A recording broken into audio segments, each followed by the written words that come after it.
Hello everybody, मैं हूं आपका ऑनलाइन ट्यूटर शाह इस्लाम और वेलकम करता हूं अपने यूट्यूब चैनल पे। आज की इस वीडियो में माइक्रोसॉफ्ट एक्सेल के अंदर मैं आपको इनवाइस बताने जा रहा हूं और इनवाइस बनाते हुए इसके अंदर जो फॉर्मेटिंग होगी वो मैं आपको बताऊंगा और इसको क्रिएट करते हुए जो फार्मूला लगेगा वो सम और वी लुकअप फार्मूला होगा। इसको यूज़ करते हुए हम फिर सेल इनवाइस डिज़ाइन करेंगे। तो आइए एम एस एक्सेल को ओपन करते हैं। एम एस एक्सेल को ओपन करने के बाद सबसे पहले यहाँ पर एक डेटा एंट्री करनी है हमें। मिस्टर, यहाँ पर नेम आ जाएगा।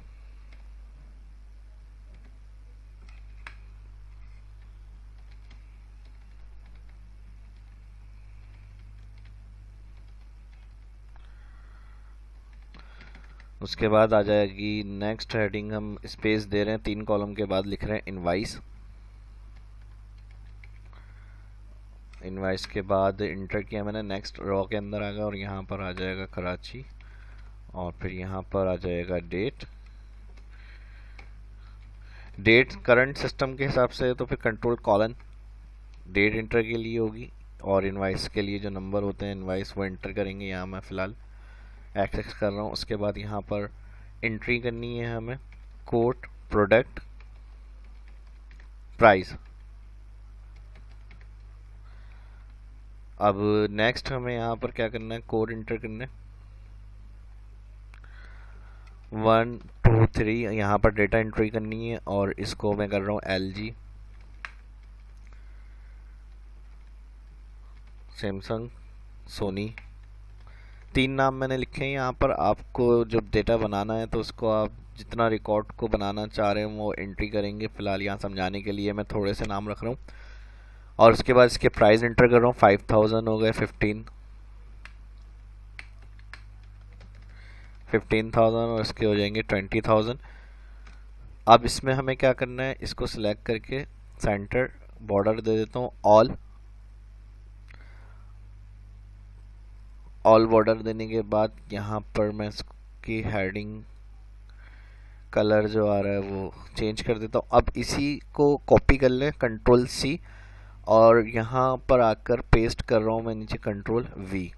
और इसके बाद अमाउंट बनाना है यहाँ सेल इनवाइस का, क्योंकि मैं बता रहा हूँ तो यहाँ वी लुकअप से हम डेटा ऊपर से सर्च करके यहाँ पर रिकॉर्ड देखेंगे जब कोड और एंट्री सीरियल एंट्री हो और उसके बाद जब अमाउंट क्वांटिटी इंटर हो तो अमाउंट हमें पता चल जाए। तो यहाँ पर हम क्वांटिटी का एक कॉलम ऐड करेंगे और उसके बाद लास्ट कॉलम आ जाएगा अमाउंट। तो अब इसको भी सिलेक्ट कर रहा हूँ मैं। इसको भी सिलेक्ट करने के बाद यहाँ से ऑल बॉर्डर करने के बाद अब वी लुकअप मैंने बताया इसके अंदर हम यूज़ करेंगे। वी लुकअप क्या काम करेगा, जब हम कोड इंटर करें तो यहाँ से वो रिकॉर्ड निकाल कर नाम उसका डिस्प्ले करे, यानी जिस कोड को इंटर कर रहे हैं ऊपर जिस कोड का वो नाम है वो यहाँ पर हमें रिकॉर्ड डिस्प्ले करके दिखाए। तो इसके लिए हम वी लुकअप जो लगाएंगे प्रोडक्ट नेम में सेकंड कॉलम के अंदर आएगा equal V lookup bracket open. सबसे पहले वी लुकअप का जो सेंटेंस होता है ब्रैकेट ओपन करने के बाद कहता है आप लुकअप वैल्यू बताएं कहाँ से होगा, तो हमने कहा यहाँ। अभी फिलहाल ये ब्लैंक है, हम पहले से भी अगर एंट्री करना चाह रहे हैं तो यहाँ पर कोड एंटर कर सकते हैं। फिलहाल ब्लैंक सेल सेलेक्ट कर रहा हूँ B12 कॉलम और इसका रॉ एड्रेस आ गया। कॉमा लगाएंगे, जैसी नेक्स्ट सेंटेंस में आ जाएंगे कॉमा के बाद कह रहे हैं टेबल एरे, लुकअप वैल्यू के बाद टेबल एरे ऑल डेटा। जितना आपने डेटा टाइप किया हुआ होगा वो ऑल सिलेक्ट करेंगे। सिलेक्ट करने के बाद कॉमा करेंगे जैसे ही तो कहेगा कॉलम इंडेक्स। जो वी लुकअप मेरी पिछली वीडियो देखिए शाह इस्लाम यूट्यूब चैनल पे, तो उनको पता होगा कि वी लुकअप का तरीका काम का क्या होता है करने का। लुकअप वैल्यूज ब्लैंक सेल यानी कोड वाला सेल, उसके बाद टेबल एरे में ऑल डेटा। हर दफ़ा जब भी वी लुकअप कहीं भी लगाते हैं हम तो वी लुकअप दो तरह से काम करता है, एक एग्जिट मैच होता है और एक ग्रुपिंग मैच होता है, ट्रू और फॉल्स। तो और उसमें आपसे पहले उससे ये पूछता है कॉलम, यानी प्रोडक्ट में ये फॉर्मूला लगा रहे हैं तो प्रोडक्ट कौन से कॉलम नंबर पर आ रही है। जो टेबल एरिया हमने सेलेक्ट करा है कोड 1 प्रोडक्ट 2 प्राइस 3, तो यहाँ पर अभी हम प्रोडक्ट कॉलम जो फार्मूला लगा रहे हैं प्रोडक्ट कॉलम में लगा रहे हैं और ऊपर टेबल एरिया में प्रोडक्ट कॉलम दूसरा नंबर पर है। तो कॉमा के बाद 2 टाइप करेंगे, ब्रैकेट क्लोज करेंगे, एंटर। अभी NA आएगा क्योंकि वी लुकअप जब भी हम लगाते हैं अगर कोई कोड या सीरियल जहाँ से वो सर्च कर रहे हैं वहाँ कुछ एंट्री नहीं है, ब्लैंक है, तो NA एरर होता है। तो यहाँ पर हम क्या करेंगे, इसको जैसे ही कोड इंटर करेंगे तो वो नाम डिस्प्ले कर देगा। और अगर ब्लैंक होगा तो क्या होगा, एरर। तो इसको एरर को ख़त्म करने के लिए मैंने पहले भी बताया, कहीं भी वीलुकअप यूज़ होता है तो उसको इफ एरर में डाल देते हैं। वीलुकअप से पहले मैंने एडिट किया और इफ़ एरर लगा दिया, और इफ़ एरर के बाद वैल्यू में पूरा वीलुकअप आ गया, ब्रैकेट क्लोज जहाँ वीलुकअप का किया था उधर क्लिक करा मैंने, कॉमा, 2 दफ़ा इन्वर्टेड कॉमा लगा के ब्रैकेट क्लोज कर दिया। तो अब अगर कोड ब्लैंक भी होगा तो एन एरर नहीं आएगा। अगर रिकॉर्ड देखना होगा जब कोड इंटर होगा तो डिस्प्ले होगा, होना तो ब्लैंक। ये देखें, 2 करा ब्लैंक, 3 करा ब्लैंक, 3 करा वो नाम, और अगर ब्लैंक कोड नहीं है तो ब्लैंक। तो वीलुकअप से अगर आप यूज़ कर रहे हैं कहीं भी किसी भी शीट में, सिर्फ सेल इनवॉइस पे बताने का वीलुकअप का मकसद ये है कि वीलुकअप का तरीका और काम करना आपको पता चल जाए कि किस तरह से वीलुकअप लगा सकते हैं। अब वो आप कहीं पे भी किसी भी डाटा में वीलुकअप का यूज़ कर रहे हैं, एक्सेल में बहुत ज़्यादा, कंपनी में अगर बात की जाए ऑफिस लेवल के ऊपर तो बहुत ज़्यादा वीलुकअप का यूज़ होता है। तो इसका तरीका काम करने का वो यही है जिस तरह से मैं बता रहा हूँ। बाकी अगर आपको वहाँ पर इस तरह की प्रॉब्लम या दिक्कत आए तो फिर आप इफ़ एरर से उसको हाइड कर सकते हैं, एन एरर को। सेम इसी तरह प्राइस, अभी मैंने बताया वीलुकअप जैसे नाम आ रहा है प्रोडक्ट, इसी तरह जब कोड इंटर और प्राइस आए तो वीलुकअप ब्रैकेट ओपन के बाद कोड सेलेक्ट करके कॉमा लगाएं, कॉमा के बाद टेबल एरिया में ऑल सेलेक्ट कर लें डेटा, ऑल सेलेक्ट करने के बाद comma column 3 bracket close, inter. देखें एन आ गया। वही F2 करें, F2 होता है किसी भी सेल में जहाँ फार्मूला लगा हुआ है दोबारा एडिट करने के लिए F2 दबाते हैं, एडिट। अब इफ़ एरर लगाएं, इसको पूरा वीलुकअप को इफ़ एरर में दे दें, ब्रैकेट क्लोज के बाद comma, inverted comma, double double inverted comma होता है मतलब ब्लैंक। कोड इंटर करेंगे। अब ऊपर से वो मैंने फिर बता दिया 3 नाम रखें, जब आप प्रैक्टिस करें प्रैक्टिकल काम करेंगे तो वो 100,000 जितना भी टेबल एरिया में डेटा है वो सब आप इजीली यहाँ से सर्च करके, इसी शीट में मैंने आपको दिखाने के लिए बनाया हुआ है, आप शीट अलग से भी कर सकते हैं। शीट 1 है, शीट 2 पे आप टेबल एरिया कर लें, अपना डेटा टाइपिंग कर लें, वहाँ से डेटा आप फ्रंट पे उठा कर सर्च कर लें। तो वीलुकअप एक ज़बरदस्त फार्मूला है और ज़बरदस्त हेल्प करता है ये इस तरह के काम करने के लिए। तो कोड इंटर कर आप देखें नाम प्राइस दोनों आ गए, 1 पे LG आ रहा है ऊपर से 5000, और यही मैंने फिर बता दिया कि शीट 2 से भी आप उठाकर इसमें डिस्प्ले कर सकते हैं डेटा। नेक्स्ट अब क्वांटिटी इंटर हो तो अमाउंट आ जाए, तो आप पहले से अमाउंट में जाकर इक्वल लगाएं, इक्वल के बाद प्राइस सेलेक्ट करके मल्टीप्लाई कर दें क्वांटिटी, इंटर। तो अभी यहाँ फिलहाल क्वांटिटी नहीं है, मिसाल के तौर पर कोई परचेजिंग कर रहा है अगर, जैसे सेल इनवाइस वो चीज़ कहलाती है बिल वगैरह की, जैसे स्टोर्स वगैरह हो गए, ये आपके बड़े यूटिलिटी स्टोर वगैरह कहीं से परचेजिंग करते हैं तो वहाँ तो फिर सॉफ्टवेयर वगैरह पर काम कर रहे होते हैं। लेकिन अगर आप इस तरह का एक छोटा मोटा बिल डिज़ाइन करके एक्सेल में उनकी रिपोर्ट देना चाह रहे हैं तो वो भी आप बना सकते हैं।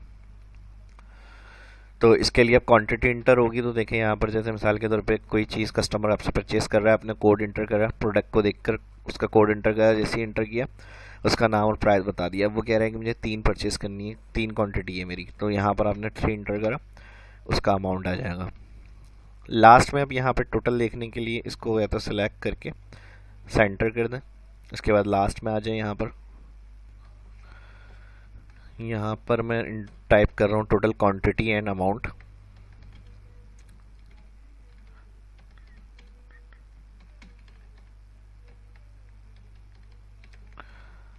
और यहाँ पर कितनी क्वांटिटी ले रहे हैं वो सम लगा दें, bracket open, all column quantity का सिलेक्ट, और सेम इसी तरह क्वांटिटी के बाद अमाउंट भी आ जाए हमारे पास, अल्टर इक्वल सम की शॉर्टकट की। इन दोनों को इस तरह से दिखाया, सेंटर अलाइन ऑल बॉर्डर, और इसको मैं यहाँ से 9 कर रहा हूँ, और राइटिंग कलर इसका चेंज कर देते हैं, ये सही है, बोल्ड कर दिया यहाँ से। इसको भी यहाँ से सेम फॉर्मेटिंग अगर यही इसके ऊपर भी करनी है तो फॉर्मेट पे एंटर क्लिक करते हुए इन हेडिंग्स को भी सिलेक्ट कर लें। ये हमारा बिल तैयार हुआ है, यहाँ लिख देता हूँ मैं you type C name and price, जो वीलुकअप फंक्शन काम कर रहा है इसके अंदर, वो मैंने यहाँ पर एंटर करके लिख दिया। और इसको भी सेंटर कर देते हैं यहाँ से बोल्ड, और इसको भी सेम यही फॉर्मेटिंग में ले आते हैं। इन दोनों को सिलेक्ट करके यहाँ से थोड़ा सा छोटा कर देते हैं, जैसे नोट वगैरह दिया हुआ होता है, सेम कलर यही वाला करना है। फॉर्मेट करने के बाद इसका भी सिलेक्ट करके कम कर दें, क्वांटिटी एंड अमाउंट आ गया यहाँ पर, और इसको सिलेक्ट करके ऑल बॉर्डर, और ऊपर से इसको हम थिक बॉर्डर कर देते हैं, यहाँ से थिक बॉक्स बॉर्डर, और इसकी डिज़ाइनिंग और फॉर्मेटिंग थोड़ी और बेहतर कर लेते हैं। तो ये जो मेन हेडिंग आ रही है इनको सेलेक्ट करके यहाँ पर कंट्रोल शिफ्ट प्लस एक रो ब्लैंक कर देता हूँ और यहाँ से नो बॉर्डर कर देते हैं इस तरह से। और इसको सिलेक्ट करके ऑल बॉर्डर। काम जब भी आप करें अच्छा करके करें, उसकी फॉर्मेटिंग जितनी अच्छी अपने माइंड से आप दे सकते हैं उसके अंदर फॉर्मेटिंग वगैरह करें ताकि देखने में काम अच्छा लगे। इसको भी सिलेक्ट कर रहा हूँ, बोल्ड हटा देता हूँ, इसका भी बोल्ड हटा देता हूँ और यहाँ से इनको भी सिलेक्ट कर लेते हैं। इनको सिलेक्ट करने के बाद ऑल बॉर्डर दे दिया। यहाँ से इन दोनों को भी सिलेक्ट करें, इनवाइस और डेट की जो हेडिंग्स थी इनको भी ऑल बॉर्डर और सेम यही फॉर्मेटिंग इनके ऊपर दे देते हैं और मिस्टर जो नेम है यहाँ पर दे देते हैं। बाकी इसको आउटसाइड बॉर्डर कर देते हैं, नो बॉर्डर, और इसको सिलेक्ट करके आउटसाइड बॉर्डर। इनको भी नो कर दें, पहले नो करें फिर उसके बाद सिलेक्ट करके आउटसाइड कर दें। तो इस तरह से ये बेहतर लग रही है। यहाँ से इसको सिलेक्ट करके थिक बॉक्स बॉर्डर, इस तरह से ये कंप्लीट हो जाएगी। यहाँ पर हेडिंग वगैरह मेन बनानी है वो भी आप बना सकते हैं। इंसर्ट में जाके वर्ड आर्ट,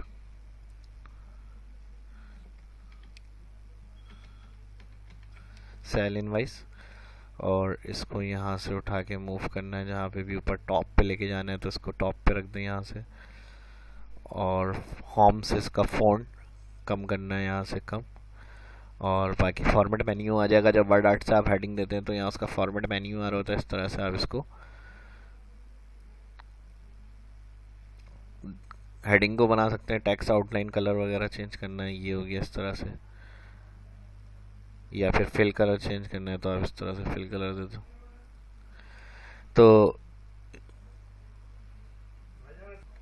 तो इस वीडियो में इतना ही। हेडिंग वगैरह मर्ज करके मर्जन सेंटर से भी बना सकते हैं, इस तरह से देनी है वर्ड आर्ट से जो मैंने बताया इस तरह भी दे सकते हैं। बाकी और कलर स्टाइल, कलर थीम वगैरह जो अच्छी करके बनानी है वो भी आप बना सकते हैं इसमें मज़ीद। इस वीडियो में इतना ही। वीडियो अच्छी लगी तो लाइक ज़रूर करें, शेयर करें और चैनल को सब्सक्राइब करना ना भूलें। अपना ख्याल रखिएगा, दुआओं में याद रखिएगा। शाह इस्लाम को इजाज़त दीजिए, मिलते हैं नई वीडियो में किसी और अच्छे नए टॉपिक के साथ। अल्लाह हाफिज़।